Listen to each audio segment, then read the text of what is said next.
সেই নবীর নামের সাথে নাম মিশাইয়া আমার আল্লাহ বন্ধু যেই নবীকে পাঠাইছে, যাকে উপাধি দিয়েছেন বন্ধু হাবিবুল্লাহ, সেই নবীকে বেঈমান কাফের পৃথিবী থেকে বিদায় করতে চায়।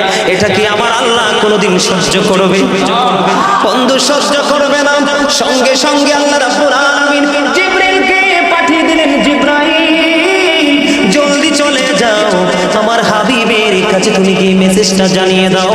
বন্ধু, ও বন্ধু, দেখেন আল্লাহ রাব্বুল আলামিন এই যে আমার নবীজি যে হিজরতে যাবে তার আগের মুহূর্তে কি প্রেমের খেলা খেলেছেন।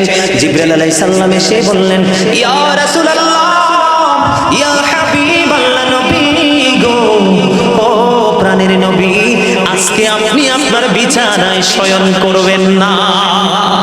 জোরে জোরে বলেন না সুবহানাল্লাহ, আর জোরে বলেন না সুবহানাল্লাহ। নবী গো,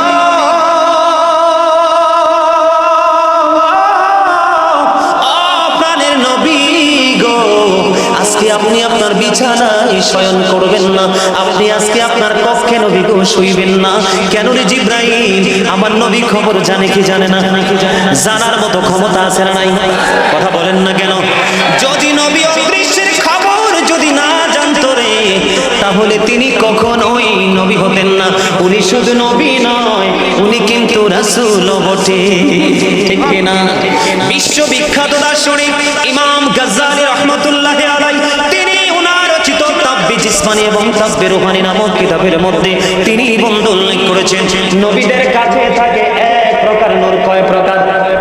নবীদের কাছে থাকে এক প্রকার নূর, আর রাসূলদের কাছে থেকে দুই প্রকার নূর। দুই নাম্বারটা হলো নূরে রিসালাত।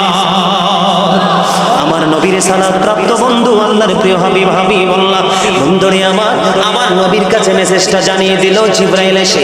এই দিক দিয়ে কাফের বেঈমান মুশরিক শুধু অপেক্ষমান, তারা চারপাশে বন্ধু ঘোরাঘুরি কাটছে, মিটিং বন্ধু ফাইনাল করে ফেলেছে।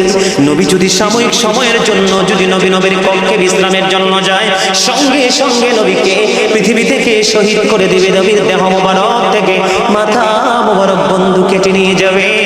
আমার নবীর কাছে যখন খবর আসলো গো, এবার আমার নবী হযরত আলীকে ডেকে ডেকে বললেন, আলী রে, ও আলী, আজকে আমি মক্কা থেকে মদিনার উদ্দেশ্যে রওনা হয়ে যাব। আমার মালিকের অর্ডার এসেছে আমার কাছে, আমি হিজরত করব। আলী, তুমি আজকে আমার বিছানায় শুয়ে থাকবা, আমি মক্কা থেকে মদিনার উদ্দেশ্যে রওনা হয়ে যাব, হিজরতের উদ্দেশ্যে আমি রওনা হয়ে যাব। তবে আমার কাছে যে সম্পদগুলো আছে সেগুলো তোমার কাছে আমি রেখে গেলাম, যে আমি চলে যাওয়ার পরে তুমি যার যার হক তুমি তার কাছে বুঝিয়ে দিবা। জোরে জোরে বলেন না সুবহানাল্লাহ। বন্ধুরে আমার, এবার এদিক দিয়ে আমার নবী কি করলেন? আমার ভাই একটু আগে তিনি কিন্তু একটু টাচ দিয়েছিলেন, এই জায়গাটা অত্যন্ত চমৎকার, প্রেমময় এবং শিক্ষণীয় একটা জায়গা। বন্ধু, আমি যখন হিজরতের এই মর্মান্তিক জায়গাটা দেখেছি, চোখে দেখেছি, আমার চোখের পানিগুলো দুই চোখ দিয়ে মনের অশান্তি ঝরে ঝরে পড়লো। এদিক দিয়ে বন্ধু আলীকে আমার নবী সইতে বললেন। অন্য দিক দিয়ে দৌড়ে চলে গেল আবু বকর সিদ্দিক রাদিয়াল্লাহু তাআলা আনহুর ঘরের দরজায়। বন্ধু, একটা টোকা দিতে দেরি রে, ও বন্ধু, শুধু একটা বার টোকা দিয়েছে, একটা টোকা দিতে দেরি রে। আবু বকর দরজাটা খুলতে দেরি করে না। জোরে জোরে বলুন না সুবহানাল্লাহ। এবার বন্ধু আবু বকরকে ডাক দিয়ে আমার নবী বললেন, আবু বকর, একটা টোকা দিতে দেরি রে, তুমি দরজাটা খুলতে দেরি করলা না। কে রে আবু বকর, এটা কেমন করে সম্ভব রে আবু বকর? এবার আবু বকর সিদ্দিক রাদিয়াল্লাহু তাআলা আনহু ডেকে ডেকে বলেন, ইয়া রাসূলুল্লাহ, ইয়া হাবিবাল্লাহ, নবী গো, ও প্রাণের নবী গো, আপনি যেদিন থেকে আপনার জবান মোবারক থেকে আমি শুনেছি আপনি আমাকে নিয়ে হিজরত করবেন গো, সেদিন থেকে আমি অধীর অপেক্ষায় বসে আছি গো নবী। আপনি আমার দরজায় এসে দাঁড়িয়ে থাকবেন আর আমি ঘরের দরজা বন্ধ করে ঘুমাবো। ইয়া রাসূলুল্লাহ, ইয়া হাবিবাল্লাহ, নবী গো, এটা কিছুতেই হতে পারে না গো নবী। আমি আপনার সাথে হিজরতের উদ্দেশ্যে আমি হিজরতের মনস্থ করে আমি অপেক্ষায় বসে আছি গো নবী। আমার নবীর কাছে জানানোর পরে বন্ধু বললেন, আবু বকর, ও আবু বকর, আজকে আমাদেরকে এই মুহূর্তে হিজরতের উদ্দেশ্যে রওনা দিতে হবে। বন্ধুরে আমার, এদিক দিয়ে আমার নবী আবু বকর সিদ্দিক রাদিয়াল্লাহু তাআলা আনহুকে নিয়ে রওনা হয়ে গেলেন। জোরে জোরে আল্লাহু আকবার। আবু বকর সিদ্দিক রাদিয়াল্লাহু তাআলা আনহুকে নিয়ে তিনি রওনা হয়ে গেলেন। ওই দিক দিয়ে হযরতে আলী কারামাল্লাহু তিনি কোথায়? আমার নবীর বিছানায় কি অবর্ণনীয় প্রেমের এক গল্প রে বন্ধু, অবর্ণনীয় প্রেম। হযরতে আলী জানে নিশ্চয় আজকে নবীর বিছানায় শুইব, নিশ্চয় আজকে আবু জাহেলের হাতে, আবু লাহাবের হাতে, উতবা সাইবার হাতে আমার মৃত্যু নিশ্চিত। এই নিশ্চিত মৃত্যু জানার পরেও কিন্তু নবীর বিছানায় অপেক্ষমান। নবীকে বিদায় করে দিল। ওই দিক দিয়ে বন্ধু আবু বকর সিদ্দিক রাদিয়াল্লাহু তাআলা আনহুকে নিয়ে আমার নবী রওনা হয়ে গেল।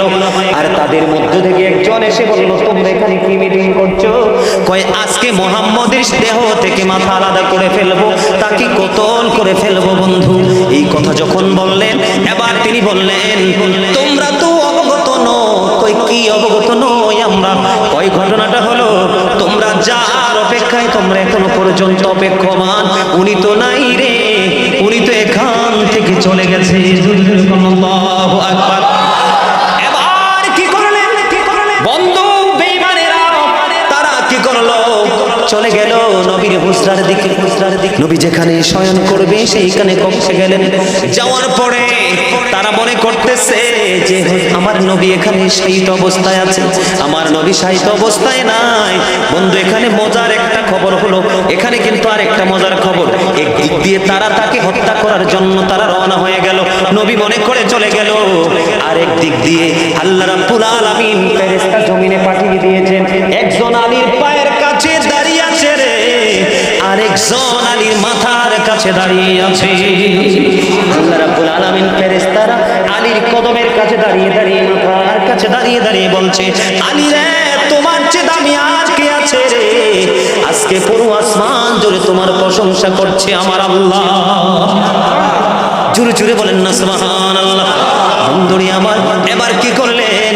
তারা রোমের মধ্যে ঢুকলেন। ঢোকার পরে বন্ধু আলীকেই বন্দী করলেন।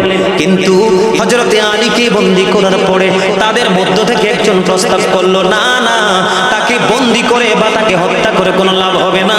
তার কাছ থেকে সত্যটা জানো নবী মুহাম্মদ কোথায়? জোরে জোরে কোন আল্লাহু আকবার। আরো জোরে বলেন আল্লাহু আকবার।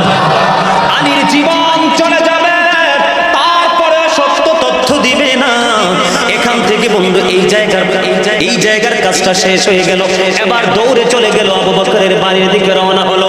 যাইয়া দেখে আবু বকর ঘরে নাই রে, আমার নবীর সঙ্গী হয়ে বন্ধু হয়ে চলে গেছে ওই নিজের আপন গন্তব্যের উদ্দেশ্যে। বন্ধু দরজা যখন করা নাড়া দিল, এবার দরজা খুললো। আবু বকরের কান্না, দরজা খুলেছেন। তার নাম হলো বন্ধু আসমা। তার নাম কি? আসমা রাদিয়াল্লাহু তাআলা আনহা। তিনি দরজা খুললেন। দরজা খোলার পরে বন্ধু বিভিন্ন রাওয়ায়াতে বিভিন্ন রকম এসেছে বন্ধু, কোন রাওয়ায়াতে এসেছে হযরত আসমাকে মারতে মারতে পুরো বডি রক্তাক্ত করে ফেলেছে রে আবু জাহেল। আবার কোন রাওয়ায়াতের মধ্যে এসেছে বন্ধু, এমন জোরে চড় দিয়েছিল আসমার গাল এবং কানে, আসমা সহ্য করার মতো অবস্থা ছিল না। তারপরেও হযরত আসমা আবু বকরের কন্যা, তিনি তার পিতা এবং নবী মুহাম্মদ কোথায় গেছে সেই সত্য তথ্য দেয়নি। জোরে জোরে কন্যা সুবহানাল্লাহ।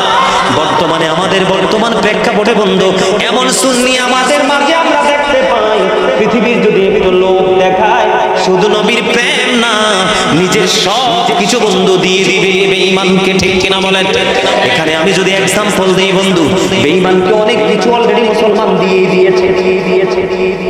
বলবো কথা বলেন না? বলবো। বেঈমানকে অনেক কিছু বন্ধু দিয়ে দিয়েছেন। এর মধ্যে অন্যতম হলো দুইটা জিনিস। কয়টা? একটা হলো আমার নবী বলেছেন উম্মতের কষ্ট হবে, এই জন্য আমি মেসওয়াকটাকে উম্মতের জন্য বাধ্যতামূলক করিনি, অন্যথায় প্রত্যেক ওয়াজের আগে আমি বাধ্যতামূলক করতাম। আজকে মুসলমান কয়জন মেসওয়াক করে দেখেন?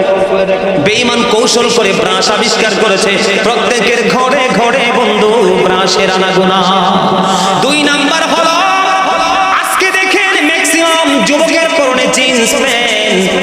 ও বন্ধু ম্যাক্সিমাম যুবকের পরনে জিন্স প্যান্ট, এইটা কত অত্যন্ত দুঃখজনক, লজ্জাজনক মুসলমানের জন্য, আপনারা কল্পনাও করতে পারবেন না। আমি পোশাকের দিকে যাচ্ছি না, যদি পোশাকের আলোচনা হতো আমি সেদিকে যেতাম, তবে এক্সাম্পল দিচ্ছি। আল্লাহ বলেছেন লিবাসুত তাকওয়া যালিকা খায়র, মানুষের জন্য, মুসলমানের জন্য তাকওয়ার পোশাক হলো উত্তম পোশাক। কয় পোশাক? কথা বলেন না কেন? তাকওয়ার পোশাকটা হলো উত্তম পোশাক। এদিক দিয়ে থাকবে বন্ধু নাভি বরাবর অথবা নাভির উপরে, আর নিচের দিক দিয়ে থাকবে টাকনুর উপরে। আজকে দেখেন মুসলমানের পোশাকটা প্রিয় হলো জিন্স প্যান্ট, এটা উপর দিয়েও নাভির নিচে, নিচে দিয়েও টাকনুর নিচে, আবার মাঝে মাঝে স্পেশাল ডিজাইন দেখা যায়, মাঝখান দিয়ে হাঁটুটা পুরোটা ছিদ্র। কথা বলেন না কেন? এই যে জায়গাগুলো বন্ধু আপনারা একটুখানি আপনারা বিবেচনা করে দেখবেন। বেঈমান কাফের মুশরিক মুসলমান মনে রাখো, যেমনি ভাবে নবীকে হত্যা করতে গিয়ে আলীকে বন্দী করেছে, নবীর সন্ধান না পেয়ে বন্ধু আবু বকরের বাড়ি চলে গেছে, আবু বকরের কন্যাকে প্রহার করেছে। এই বেঈমান কাফের মুশরিকেরা বন্ধু আজও পর্যন্ত মুসলমানকে হত্যা করার জন্য তারা অত্যন্ত এগ্রি। কথা বলেন না কেন? আপনার আমার কথা বোঝেন না? আল্লাহ কোরআনে বলেছে ইন্নাল কাফিরিনা কানু লাকুম আদুওয়াম মুবিনা।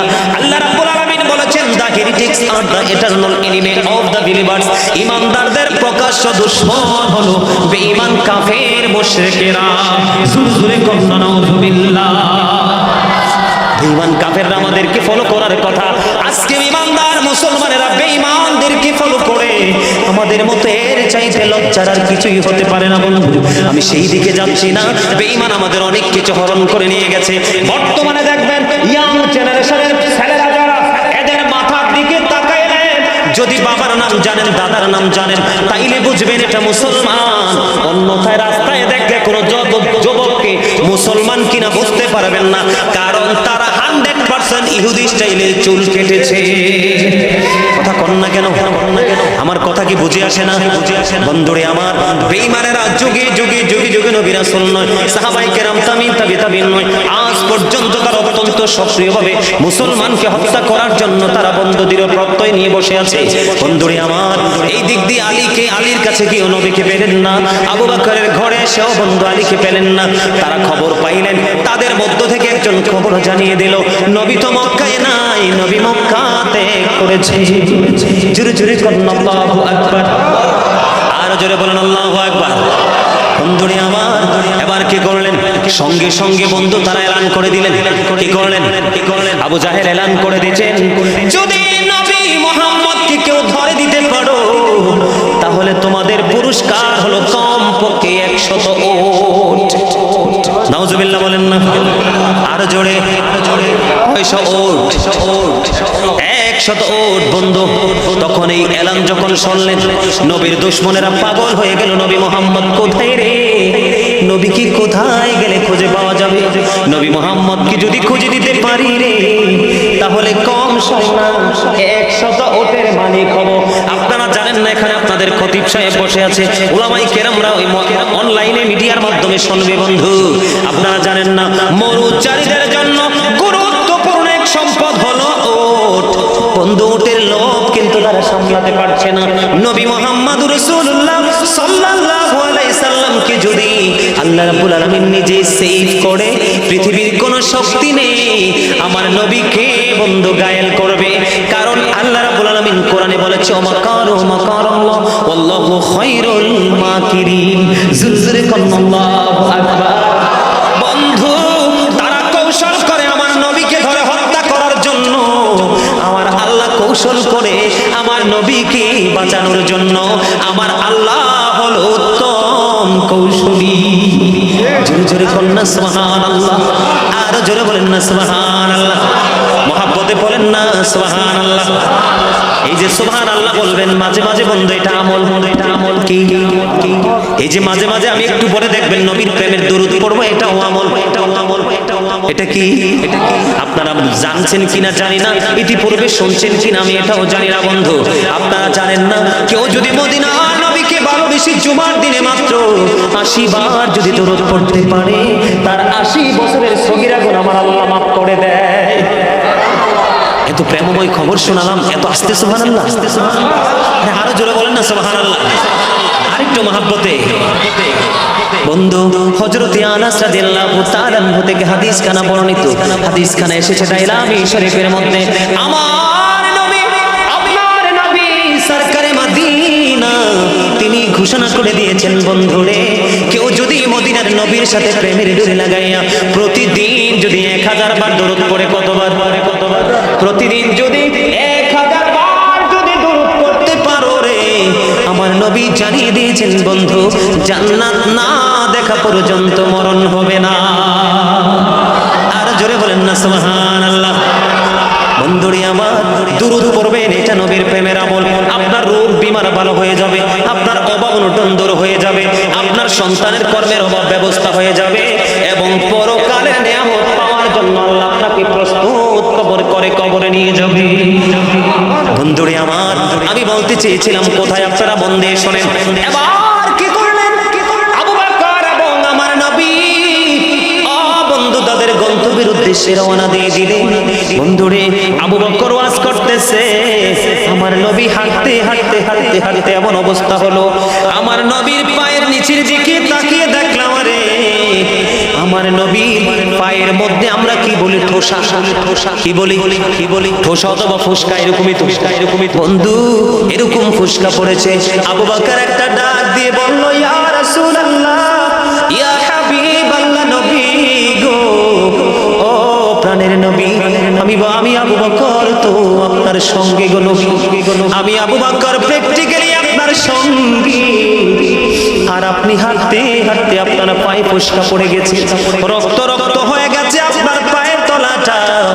ও নবী গো, কিয়ামতের দিন যদি আমার আল্লাহ যদি আমাকে প্রশ্ন করে, আবু বকর রে তুমি তো সঙ্গী ছিলা, আমার হাবিব এত কষ্ট করলো, তুমি কি আমার বন্ধুর কষ্টটা ভাগ করে নিতে পারলা না? ইয়া রাসূলুল্লাহ, নবী গো, সেই দিন আমি আল্লাহর কাছে জবাব দিতে পারবো না, নবী গো আর দেরি করেন না, আপনি আমার কাঁধের উপর আমার কাঁধে ওঠেন, আমি আপনাকে কাঁধে চড়িয়ে চড়িয়ে সামনের দিকে নিয়ে যাব। জোরে বলেন না সুবহানাল্লাহ, আরো জোরে বলেন না সুবহানাল্লাহ। বন্ধুরে আমার প্রথম হাঁটছে কয়জন, কথা বলেন না, দুইজন, কয়জন, আমার নবী আপনার আমার প্রাণের নবী আল্লাহর প্রিয় হাবিবুল্লাহ ইমামুল মুরসালিন, ওনার দুইটা কদম, আবু বকর সিদ্দিক রাদিয়াল্লাহু তাআলা আনহুর দুইটা কদম কয়টা? চারটা। ও বন্ধু এদিক দিয়ে কিন্তু আবু জাহেল, উতবা, সাইবা, আবুল হাস পাগল হয়ে গেছে, কোথায় গেল নবী মুহাম্মদ? বন্ধু পুরস্কার ঘোষণা করে দিল, তারপরে বন্ধু নবীর সন্ধান পাচ্ছে না, নবীর জন্য তারা ছুটতে লাগলেন। তারা নবীর তালাশ করতে যখন বের হলেন, তখন তারা একজন বিশেষজ্ঞ নিলেন। কি ধরনের বিশেষজ্ঞ জানেন? এই বিশেষজ্ঞটা হলো যিনি কদম দেখেই বুঝতে পারবে এটা কার কদম। জোরে জোরে নাউযুবিল্লাহ। তাদের সাথে একজন বিশেষজ্ঞ নিলেন। কি বিশেষজ্ঞ মানে কি জানেন? একটি ব্যক্তি, অভিজ্ঞ ব্যক্তি, ওনাকে নিলেন। তখন কিন্তু তাকে বন্ধু সামনের দিকে দিলেন। নবী যেই দিকে গেলেন সেই দিকে তারাও রওনা দিল। যাইতে যাইতে যাইতে যাইতে কদম যখন দেখলেন, কদম দেখতে দেখতে বন্ধু এবার তিনি শনাক্ত করে ফেললেন এখানে নবী মুহাম্মদের পায়ের ছাপও আছে, সঙ্গে আবু বকরও আছে। আমরা খুব অল্প সময়ের মধ্যে তাদেরকে পেয়ে যাব। জোরে জোরে কন্যা নাউযুবিল্লাহ। এবার সামনের দিকে রওনা হলো। হাঁটতে হাঁটতে হাঁটতে হাঁটতে বন্ধু কিছু দূর গেল, যাওয়ার পরে তাদের রহস্যের জট বন্ধু উন্মোচিত হয়ে যায়। তাদের রহস্যটা কি হয়ে গেল? উদ্ঘাটন হয়ে গেল, উন্মোচন হয়ে গেল। এবার সামনে যাইয়া দেখে পায়ের ছাপ মাত্র দুইটা। কথা বলেন না কেন? কয়টা? এবার বন্ধু এবার আবু জাহেলকে সঙ্গীদেরকে বলতেছে, আমি তো একটা সংখ্যার মধ্যে পড়ে গেলাম। কয় কি ধরনের সংখ্যায় আপনি পড়ে গেলেন? কয় এতক্ষণ তো আমি 100% ছিলাম, এটা নবী মুহাম্মদের কদম, সঙ্গে আবু বকরের কদম। এখন তো রহস্যের জটটা তো খুলে গেল। এখন থেকে আর চারটা কদম আমি দেখতে পাই না, কদম দেখতে পাই দুইটা। তবে এই দুইটা কদম কার আমি বুঝতে পারছি না। আওয়াজ তোলে কন্যা সুবহানাল্লাহ। আর জোরে বলেন না সুবহানাল্লাহ। বন্ধু এবার তিনি সংশয়ে পড়ে গেলেন, ওই দিক দিয়ে তাদের এত বেশি কাছাকাছি চলে গেলেন নবী তখন কোথায় অবস্থান করছে জানেননি? গুহার মধ্যে। কোথায়? গুহার মধ্যে। আবু বকর প্রথম দিকে যাইতে চাইনি, আমার নবী আবু বকর সিদ্দিক রাদিয়াল্লাহু তাআলা নিয়ে গুহার মধ্যে ঢুকলেন। চারপাশে কাফির বেঈমানেরা নবীর তালাশ করছে রে। ও বন্ধু, তারা বলল এখানেই নবী থাকতে পারে। তার আগে কিন্তু মক্কার যত উঁচু উঁচু পাহাড় আছে সবগুলো পাহাড় বন্ধু তারা তালাশ করেছে, কোথাও নবীর সন্ধান পায়নি। এই গুহার মধ্যে যখন তিনি তালাশ করতে গেলেন, গুহার মধ্যে তালাশ করতে গেলেন, তার ভিতরে তার আগে বন্ধু আরো ভয়ঙ্কর একটা খবর ঘটলো। তার আগে কিন্তু আরো মর্মান্তিক হৃদয় বিদারক একটা প্রেমময় ঘটনা ঘটলো। সেই ঘটনাটা আমি আগে বলবো, তারপরে বন্ধু আমি বাকিটা বলবো। ধৈর্য ধরে শুনবেন তো, সবাই শুনবেন। ইয়া রাসূলুল্লাহ ইয়া হাবিবাল্লাহ ইয়া রাসূলুল্লাহ লা ইয়া রাসূলুল্লাহ লা শুনেছি হাদিসে দেখিলে আপনাকে জীবনের গুনাহ ঝরিয়া পড়ে দিও গো দেখা দয়া করে ইয়া রাসূলুল্লাহ লা ইয়া রাসূলুল্লাহ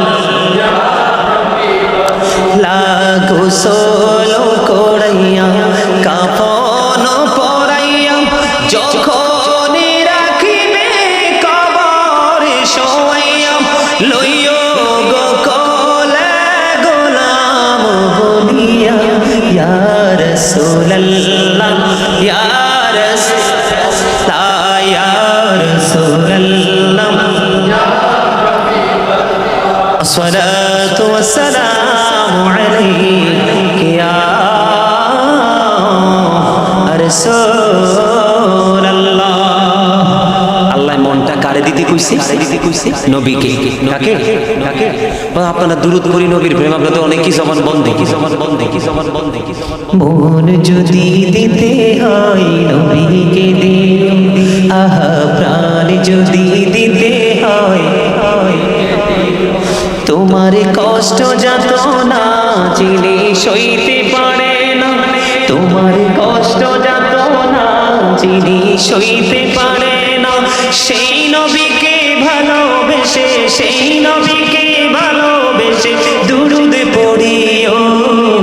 মন যদি দিতে হয়, আওয়াজ দিয়ে বলেন প্রাণ যদি দিতে হয়, জাহান্নামের গেটে নবী থাকবেন দাঁড়াইয়া, চক্ষু মোবারকের পানি পড়বে গড়াইয়া। জাহান্নামের গেটে নবী থাকবেন দাঁড়াইয়া, চক্ষু মোবারকের পানি পড়বে গড়াইয়া। সেই নবীকে ভালোবেসে, সেই নবীকে ভালোবেসে মিলাদ পড়িও। যদি দিতে হয়, আহা প্রাণ যদি দিতে হয়, জাহান্নামের গেটে সাকারাতের বিছানাতে কি যে যন্ত্রণা, সাত সমুদ্রের পানি দিলে তৃষ্ণা মিটবে না। আহা সাকারাতের বিছানাতে কি যে যন্ত্রণা, সাত সমুদ্রের পানি দিলে তৃষ্ণা মিটবে না। ওই কঠিন বিপদের দিনে, ওই কঠিন বিপদের দিনে পাশে থাকিও। যদি দিতে হয়, আহা প্রাণ যদি দিতে হয়, কি দিও। এরকম ধরনের প্রেম বন্ধ করতে হবে, ঠিক কিনা বলেন? আর জোরে। আর আমি সবসময় প্রায় সময় বসে বসে কি বলি জানেন? বলবো আমি সবসময় বলি বাড়ি বাড়ি ভাবি বসে নিরালায় রে, পাখি হলে উড়ে যেতাম সোনার মদিনায় রে। সোনার মদিনায় রে বুলবুলিরা কথা শোনো উড়ে যাও কোথায় রে আমার সালাম খানি পৌঁছে দিও নবীজির রোজায় রে নবীজির রোজায় রে মারহাবা বলেন আরো জোরে আরো জোরে আরো জোরে আরো জোরে এদিকে এদিকে বসতে দেন এদিকে এদিকে এদিকে বসেন আসেন এদিকে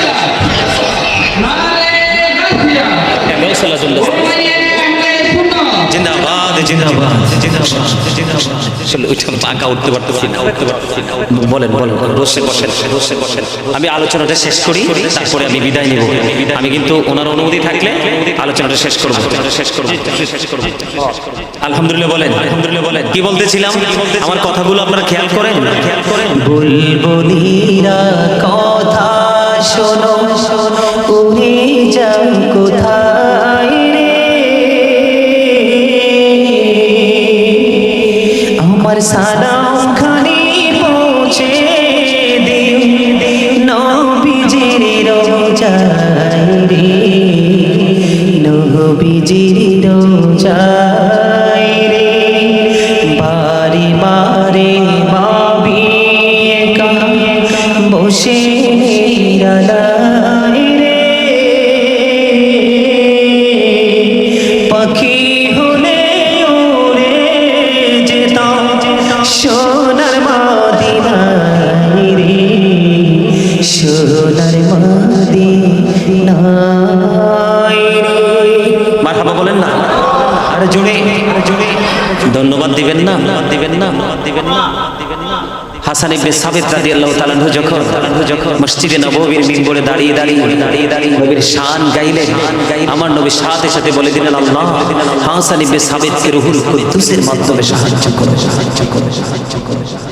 সুবহানাল্লাহ বলেন না সুবহানাল্লাহ বলেন না বন্ধুরে আমার ওই দিক দিয়ে কাফির বেঈমানেরা পাগল পারা হয়ে গেল কোথায় চলে গেল শেষ করে দিব বন্ধু তারা চতুর্দিকে বন্ধু কথোপকথন চলছে আমার নবী হযরত মুহাম্মদ রাসূলুল্লাহ সাল্লাল্লাহু আলাইহি ওয়াসাল্লাম উনি সব কিছু বন্ধু শুনছে আবু বকর বলছে ইয়া রাসূলুল্লাহ ইয়া হাবিবাল্লাহ নবী গো আমার কাছে মনে হয় ওরা আমাদেরকে দেখে ফেলবে আমার নবী বলছে আবু বকর তুমি চিন্তা করো না কারণ আল্লাহু খায়রুল মাকিরিন জোরে জোরে বলেন আল্লাহু আকবার বন্ধুরে আমার এদিক দিয়ে আমার নবী গুহার মধ্যে কি করলেন আরাম করতেছেন বন্ধু আবু বকরের কাছে মাথাটা রেখে আরাম করতেছেন এমন সময় গুহার মধ্যে ঢুকে যখন দেখলেন পুরো পরিবেশটা প্রতিকূলে আবু বকরের শরীর মোবারক থেকে বন্ধ জামাটা খুলে ছিঁড়ে টুকরো টুকরো টুকরো টুকরো করে বন্ধু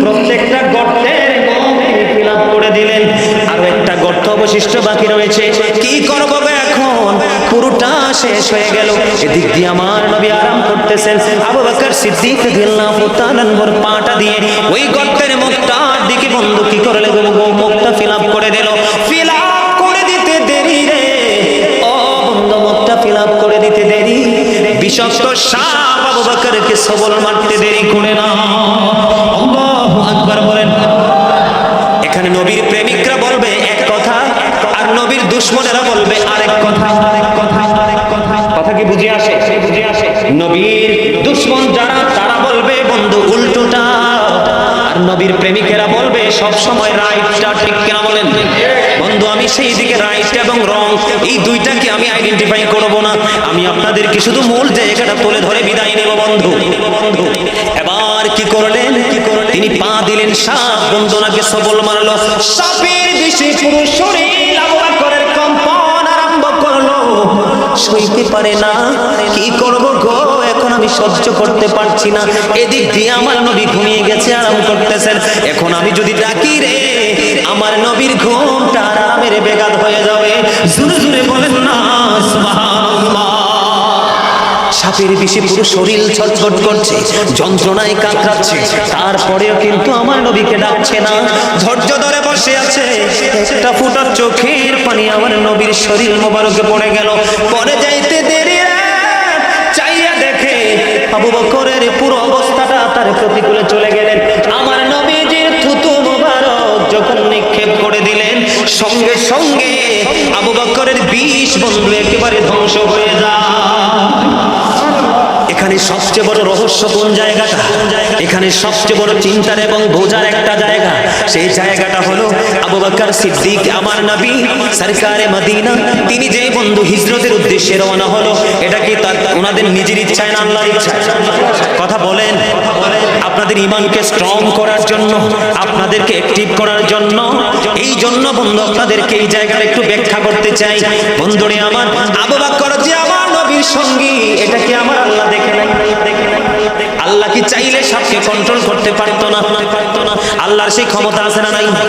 বন্ধু, রহস্যটা হলো কি জানে?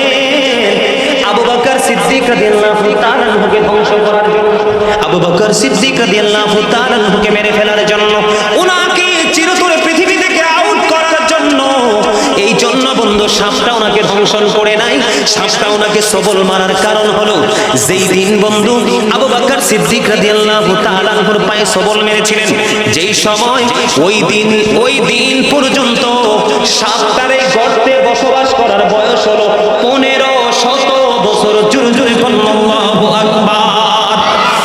কত শত বছর? আরো মুখস্থ করেন, কত শত বছর?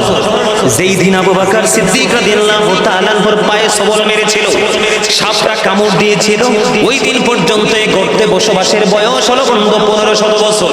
অনেক, আমি গাজী সুলাইমান অনেক বন্ধু তালাশ করলাম, সত্যিকার একদম সিরিয়াসলি যেটা আমি বলছি বন্ধু, তখন কিন্তু আমার মনের মধ্যে সেই প্রশ্নটা উদয় হয়েছিল, আল্লাহ গো, তোমার হাবিব তোমার ওয়ার্ডারে হিজরতের উদ্দেশ্যে রওনা দিল, ওই গিরি গুহার মধ্যে তিনি অবস্থান করলো, আমার নবীর সঙ্গী যে হযরত আবু বকর সিদ্দিক রাদিয়াল্লাহু তাআলা আনহু সিদ্দিক আকবর, উনি যে আমার নবীর সঙ্গী, সাপটাকে চিনল না গো আল্লাহ। আমার আল্লাহ আমার কাছে রহস্য বন্ধু উদ্ঘাটন করার সেই সুযোগ দিয়েছেন। বন্ধু তালাশ খুঁজে বের করলাম, সাপটা 1500 বছর পর্যন্ত এই গর্তের মধ্যে অবস্থান করতেছে, আবু বকরকে সবল মারার জন্য নয়, আমার নবীর দিদার লাভের আশা। জোরে জোরে বলেন না সুবহানাল্লাহ।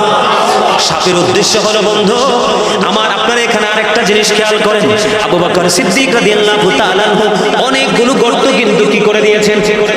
কথা বলেন না, বন্ধ করে দিয়েছেন। কিন্তু এখানে দেখেন রহস্যটা কোথায়? আজকে অন্য একটা গর্ত খালি থাকতে পারতো, কথা বলেন না কেন?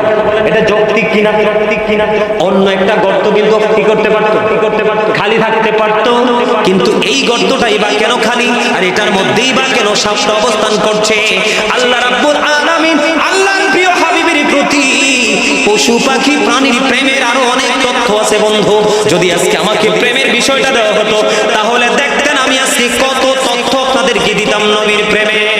বন্ধুরি আমার, 1500 বছর যত অপেক্ষা করতেছে, আবু বকর সিদ্দিক রাদিয়াল্লাহু তাআলা আনহু যখন গর্তের মুখটার দিকে পাটা লাগায়া দিল, এবার সাপ দেখে দেখে বলছে, রে আবু বকর, তুমি আমার 1500 বছরের স্বপ্ন ভেঙে দাও, কারণ নবীজি এখানে চিরদিনের জন্য আসেনি, নবীজি এখান থেকে অল্প সময়ের মধ্যে প্রস্থান করবে, তুমি পা সরায়া নাও, আমি আমার নবীকে প্রাণ ভরে দেখব। জোরে জোরে বলেন না সুবহানাল্লাহ। বন্ধুরে আমার, আমি আপনাদেরকে কেমন করে বোঝাবো? এই দিক দিয়ে বন্ধু আবু বকরের বিষাক্ত জায়গার মধ্যে নবীজির থুতু মোবারক নিক্ষেপ করে দিলেন, বিষটা একবারে নিশ্চিহ্ন হয়ে গেল। আবু বকর সিদ্দিক রাদিয়াল্লাহু তাআলা আনহুর পরিবেশ পরিস্থিতিটা পুরো নিয়ন্ত্রণে চলে আসলো। ওই দিক দিয়ে বন্ধু মুশরিকেরা নবীকে মারার জন্য, শহীদ করার জন্য, ধ্বংস করার জন্য পাগল পাড়া হয়ে গেল। এখন কি করবে? তখন তারা কি করলে? ওই নবীজি গুহার মধ্যে আছে কিনা সেটা খুঁজতে গেলেন। খুঁজতে গেলেন। একটা রাওয়ায়াতে পেয়েছি বন্ধু একটা কবুতর। কয়টা? আরেকটা রাওয়ায়াতে পেয়েছি 2টা কবুতর। যেই মুখটা দিয়ে আমার নবী বন্ধু ভিতরে প্রবেশ করেছে, আল্লাহ তো জানে বেঈমান কাফের মুশরিকেরা এখানে যাবে, ঠিক কিনা বলেন? দেখেন আল্লাহর হাবিবের প্রতি আল্লাহ রাব্বুল আলামিনের গভীর প্রেমের প্রকাশ কেমনি ঘটে। এবার কি করলেন? 2টা কবুতরকে আল্লাহ রাব্বুল আলামিন অর্ডার করলেন, যা রে যা, বর্ণ কবুতর। আমি বন্ধু এখন যেটা যতটুকু আমি অর্জন করতে পেরেছি, জানতে পেরেছি, ওই যে কবুতর 2টা আমার নবীর হিজরতের উদ্দেশ্য করে নবীকে সেভ করার জন্য কবুতর দুইটা গুহার মুখের মধ্যে বাসা বনে ডিম তা দিচ্ছিল বন্ধু। ওই কবুতরের ওই দুইটা কবুতরের বংশধর হলো এখন যেগুলো আপনি মক্কায় গেলে পাবেন। জোরে জোরে বলেন না সুবহানাল্লাহ। এই দুইটা কবুতরের বংশধর হলো এখন যেগুলো আমি দুই চোখে বন্ধু দেখে এসেছি। এখানে গেলে দেখবেন যারা মদিনায় যাওয়ার উদ্দেশ্য, মক্কাতুল মুকাররমায় যাওয়ার উদ্দেশ্য, ওখানে গেলে দেখবেন কিতাব প্রমাণ করেছে এই দুইটা কবুতরের বংশধর এখন যেইগুলো আছে সবগুলো। এবার বন্ধু তারা দরজার সামনে গেলেন, আরো একটা রহস্যময় প্রেম যাইয়া দেখলেন মাকড়সা কি করেছে পুরো মুখটার মধ্যে বন্ধু জাল ভরে রেখেছে। মাকড়সা যখন ঘরের কোনায়, ঘরের আঙিনায় যখন দেখবেন কি বলে জাল বনে বাসা বনে, তখন দেখবেন ঘরের মুরব্বি যারা তাদের যখন নজর যাবে ওরা ডাক দিয়ে বলবে তোমরা খালি খাও আর ঘুমাও, এই দিকে পুরো জায়গাটা ময়লা হয়ে গেছে, তোমরা দেখো না পরিষ্কার করো। এইরকম সংসার জীবনে বলে কি বলে না কথা বলেন না কেন? সিনিয়র যারা মুরব্বি যারা জুনিয়রদেরকে বলে বন্ধুরে আমার এবার কি করলেন, তারা দেখলেন যাইয়া দেখলেন কবুতর বাসা বনে ডিম তা দিচ্ছে। বন্ধুরে আমার ওই দিক দিয়ে মাকড়সা সুন্দর করে জাল বনে দিয়েছে। দেখেন কবুতরের গভীর প্রেম নবীর প্রতি এবং মাকড়সার বন্ধু নবীর প্রতি অবর্ণনীয় প্রেমের এক নিদর্শন। এবার বন্ধু খোঁজাখুঁজি করলো, যাইয়া সামনে দেখে যে নিশ্চয়ই এটার মধ্যে কেউ নাই। সুবহানাল্লাহ বলেন না? এই নাই এটার মধ্যে কেউই নাই। যদি কেউ থাকতো রে তাহলে এটা দিয়ে যদি কেউ ঢুকতো, কারণ আসতে বেশিক্ষণ তো হয় নাই, বেশি দেরি তো হয় নাই। এই অল্প সময়ের মধ্যে বাসা বোনা ডিম দেওয়া সম্ভব না। এটা অনেক আগেই এখানে বাসা বনে ডিম ফেলে ডিম তা দিচ্ছে। যদি কেউ ঢুকতো ডিমও ভেঙে যেত, বাসাও ভেঙে যেত। তাদের চিন্তা দেখছেন না আল্লাহর কৌশল। আল্লাহু আকবার বলেন না? আরে আরো জোরে বলেন আল্লাহু আকবার। মাকড়সা কিভাবে জাল বনে দিল নবীকে এবং আবু বকর সিদ্দিক রাদিয়াল্লাহু তাআলা আনহুকে বন্ধু সেভ করে দিলেন। এরপরে এখান থেকে এখানে 3 দিন ছিলেন নবী। কয়দিন? গুহার মধ্যে কয়দিন? 3 দিন ছিলেন। তারপরে বন্ধু নবীজি কৌশল করে আস্তে আস্তে করে বন্ধু উনি ওনার গন্তব্যে পৌঁছে গেলেন। সুবহানাল্লাহ। আর আলোচনা করব না। আজকে ইচ্ছা ছিল 3টা বিষয়ের উপর আলোচনা করব, কিন্তু সময় তো অনেক পার হয়ে গেছে। আজকের মাহফিলের যিনি মধ্যমণি আমাদের মাঝে এসে উপস্থিত হয়ে গেছেন শাইখ সৈয়দ গোলাম কিবরিয়া আজহারী সাহেব, খতিব শান্তিপুর জামে মসজিদ ঢাকা। উনি আমাদের মাঝে এসে উপস্থিত হয়ে গেছেন। একজন আলোচককে বসিয়ে রেখে আরেকজন আলোচক আলোচনা করা এটা আসলে ভালো দেখা যায় না। একজনের সম্মানে সত্যিকার অর্থে আমার কাছে মনে হয় একটু আঘাত করার মতো সম্মানিত উপস্থিতি। আসলে কি বলবো, বলার ভাষা নাই। হুজুর এখানে কিন্তু উপস্থিতি তেমনটা ছিল। পরে আসার পরে দেখলাম ধীরে ধীরে দেখেন ওরা এসে ছাতক পাখির মতো বসে গেছে। ইমাম সাহেব কি বলেন? দাদা এরকম না বিষয়টা?